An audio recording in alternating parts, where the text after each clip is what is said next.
Assalamualaikum warahmatullahi wabarakatuh. Selamat pagi teman-teman. Gimana kabarnya? Semoga sehat selalu ya. Sebelumnya perkenalkan, nama saya Purbaningsih yang akan menjadi moderator dalam presentasi hari ini. Presentasi hari ini akan dibawakan oleh kelompok 5 yang berjudul Kehidupan dalam Gambaran Lingkup Kelompok Sosial. Kelompok 5 terdiri dari Hafiz Hayan Anwar, saya Purbaningsih, Nisrina Wanda, dan juga Olivia Marcella. Terdapat 6 pembahasan yang akan kita bahas hari ini. Yang pertama ada pengertian kelompok sosial, yang kedua ada jenis-jenis kelompok sosial, yang ketiga ada ciri-ciri kelompok sosial, yang keempat ada interaksi sosial dalam kelompok, yang kelima ada perilaku kelompok, dan yang keenam ada pemikiran kelompok. Untuk materi yang pertama yaitu pengertian kelompok sosial dan juga jenis-jenis kelompok sosial akan dijelaskan oleh Olivia Marcella. Kelompok sosial adalah sekumpulan orang yang memiliki kesadaran bersama akan keanggotaan dan saling berinteraksi. Tujuan dibentuknya kelompok sosial adalah untuk mewujudkan penerapan nilai-nilai sosial yang ada dan dibutuhkan dalam suatu struktur sosial pada suatu masyarakat.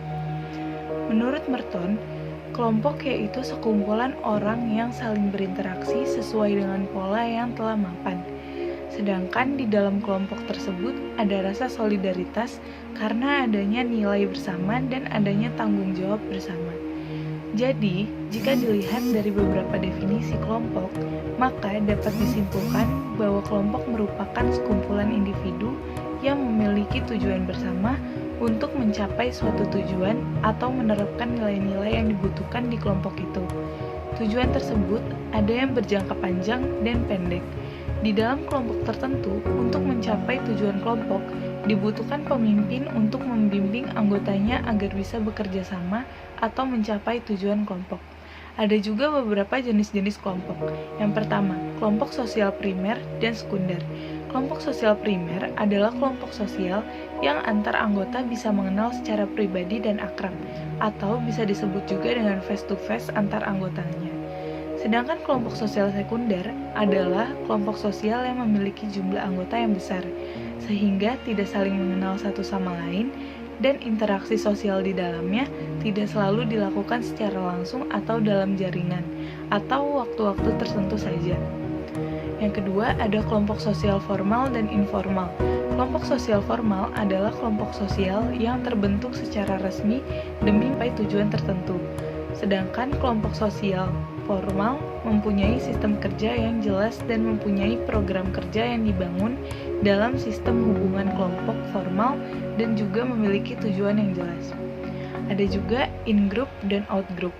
In-group merupakan kelompok sosial tempat seorang individu mengidentifikasikan dirinya sebagai kita atau kami.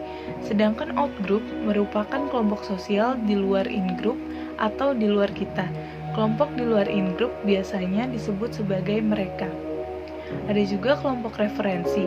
Dalam membership, dalam buku Ensiklopedia Sosiologi Kelompok Sosial 2018 karya Joan Hesti Gita Purwasi dan kawan-kawan, dijelaskan definisi kelompok referensi yaitu kelompok yang dijadikan acuan bagi seseorang. Kelompok referensi sering dijadikan acuan dalam menilai kelompok lain. Ada juga kelompok sosial tidak teratur. Kelompok sosial tidak teratur terdiri atas kerumunan dan massa.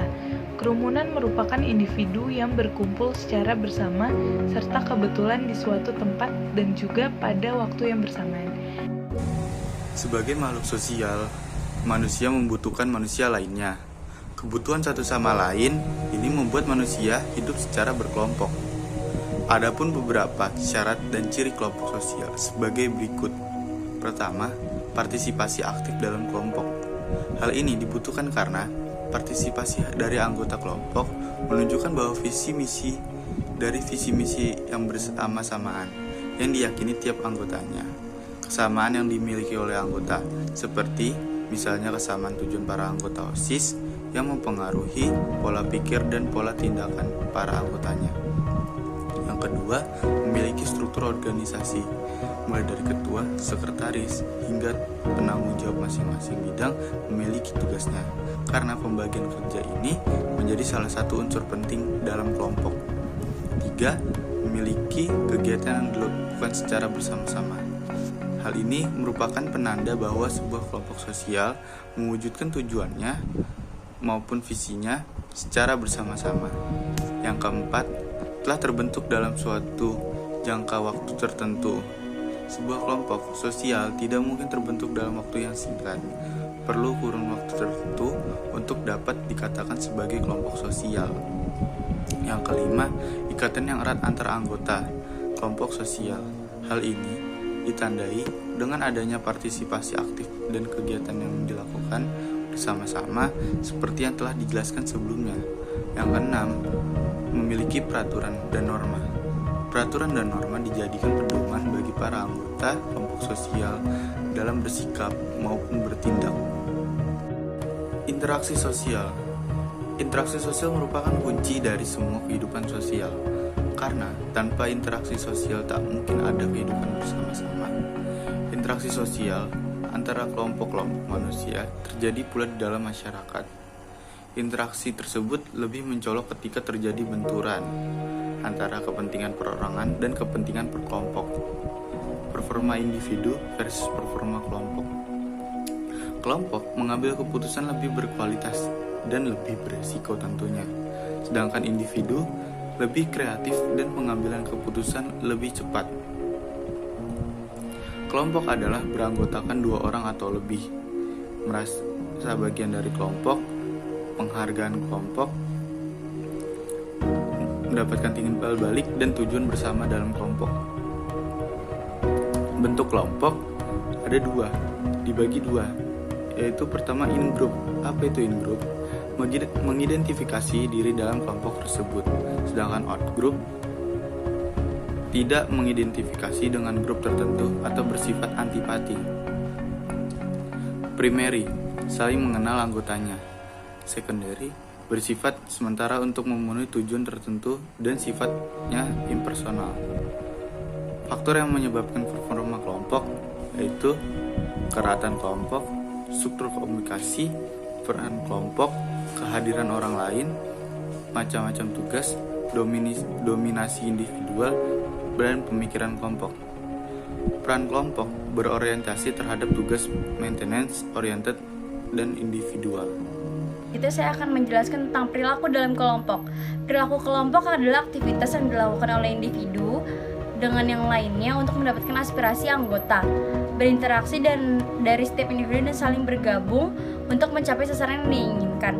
Kelompok memiliki beragam jenis beserta fungsinya sesuai dengan tujuan yang akan dicapai. Perilaku merupakan suatu fungsi dari interaksi antara individu dengan lingkungannya, sedangkan kelompok merupakan 2 individu atau lebih yang berinteraksi dan saling bergabung untuk mencapai sasaran tertentu. Manusia sebagai individu pasti memiliki watak, temperamen, sifat, dan kepribadian yang berbeda-beda.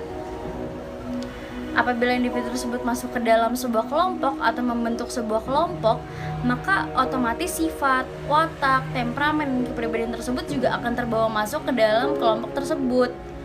Dalam hal demikian, maka akan terbentuk perilaku individu yang berkembang menjadi perilaku kelompok yang harus diarahkan menuju kepentingan kelompok tersebut guna mencapai tujuan yang ingin dicapai oleh kelompok tersebut. Pada intinya adalah perilaku kelompok adalah aktivitas yang dilakukan oleh 2 individu atau lebih yang berkumpul dan berinteraksi sebagai anggota organisasi untuk mencapai tujuan organisasi tertentu yang telah disepakati gitu. Jadi misalnya seperti komunitas pendaki gunung.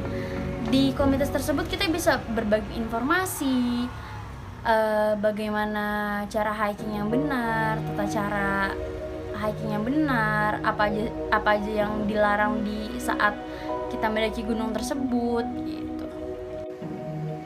Masuk pada pembahasan yang terakhir, yaitu pemikiran kelompok atau sering disebut dengan groupthink.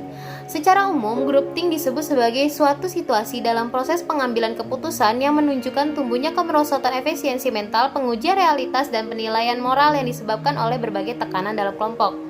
Menurut salah satu ahli yang bernama Irfan Jenis, groupthink merupakan istilah untuk menggambarkan keadaan ketika sebuah kelompok membuat keputusan yang tidak masuk akal untuk menolak anggapan atau opini publik yang sudah nyata buktinya dan memiliki nilai moral. Jadi, pemikiran kelompok ini bisa disebut sebagai keadaan di mana sebuah kelompok ini mengambil keputusan tanpa melihat kanan kirinya dia. Jadi, keputusannya ini diambil secara mayoritas dan dengan kohesivitas tinggi. Menurut mereka, kalau misalnya keputusan menurut mereka ini adalah benar, maka mereka akan mengambil keputusan itu meskipun keputusan ini sebenarnya sesuai fakta itu tidak masuk akal dan memberikan kemerosotan mental yang cukup parah dan memberi resiko kerugian yang sangat besar. Mereka nggak peduli. Yang penting keputusan ini merupakan keputusan mayoritas dan keputusan ini dapat diterima oleh kelompoknya gitu. Jadi meskipun dalam kelompok ini memiliki minoritas yang pemikirannya lebih terarah, yang pemikirannya sesuai fakta dan keadaan, mereka akan menolak, mereka akan meminggirkan semua pemikiran itu dan mereka akan fokus kepada satu pemikiran saja, kepada satu keputusan saja yang sebenarnya keputusan itu bisa dianggap sebagai keputusan yang mendesak dan keputusan yang tidak masuk akal seperti itu. Dan groupthink ini memberikan salah satu kerugiannya itu, yaitu memberikan resiko tinggi untuk merusak keadaan yang ada di sekitarnya.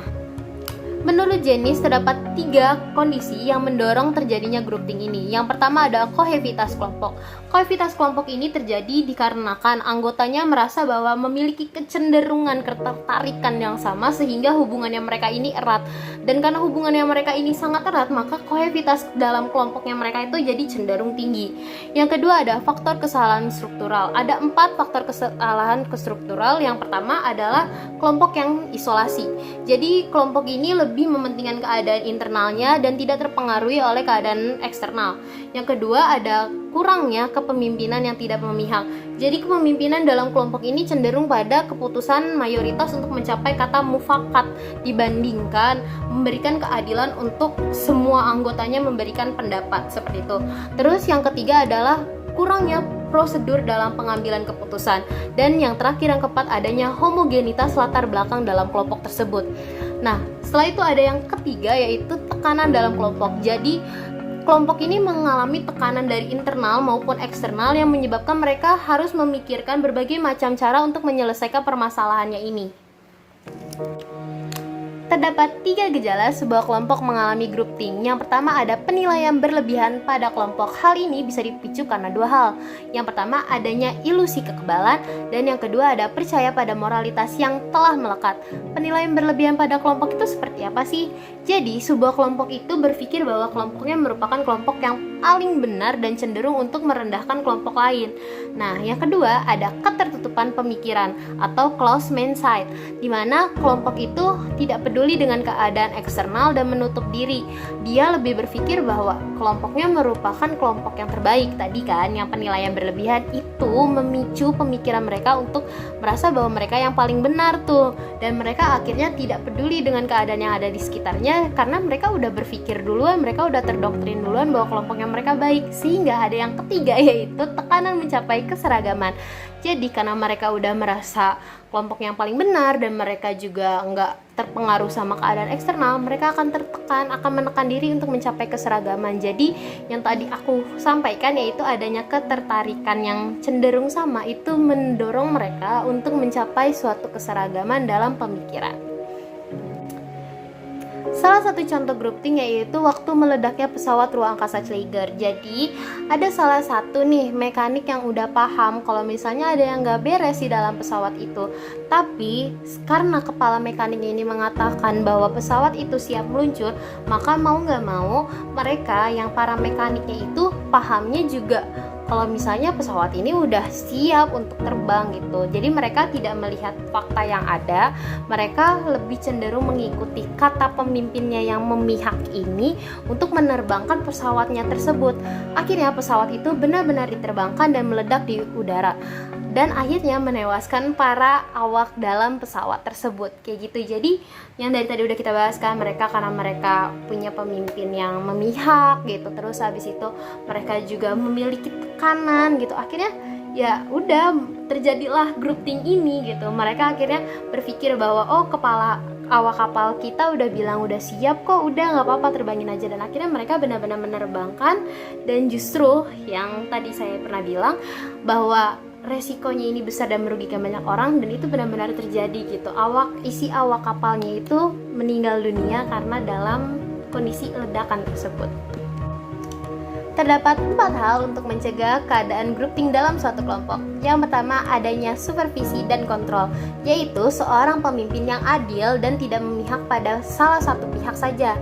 Yang kedua, yaitu mendukung dan menyuarakan pelaporan kecurangan atau sering disebut sebagai suarakan keraguan. Jadi saat seorang anggota memiliki keraguan atas pemikiran atau keputusan ini, dia dapat menyuarakan gitu. Yang ketiga, ada mengizinkan adanya sanggahan atau keberatan. Kalau tadi kan keraguan, nah keraguan ini punya hubungan nih sama sanggahan dan keberatan ini. Jadi kalau misalnya memang ada anggota yang merasa bahwa keputusan ini tidaklah benar gitu, nah mereka tuh diizinkan untuk berbicara.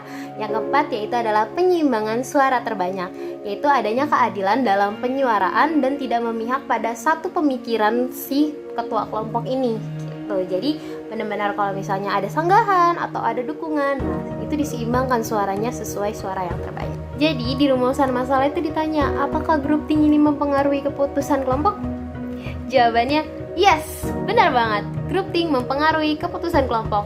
Kenapa? Karena grouping merupakan salah satu situasi di mana kelompok mengambil keputusan yang tidak masuk akal. Kayak gitu. Jadi kalau misalnya kelompok kita mengalami grouping, maka keputusan yang diambil pun juga akan bermasalah nantinya. Kayak gitu. Baiklah, sekian presentasi dari kami kelompok 5. Mohon maaf atas segala kekurangannya dan semoga ilmunya bermanfaat. Saya Purbaningsih mewakili seluruh anggota kelompok 5 mengucapkan terima kasih dan sekian. Wassalamualaikum warahmatullahi wabarakatuh.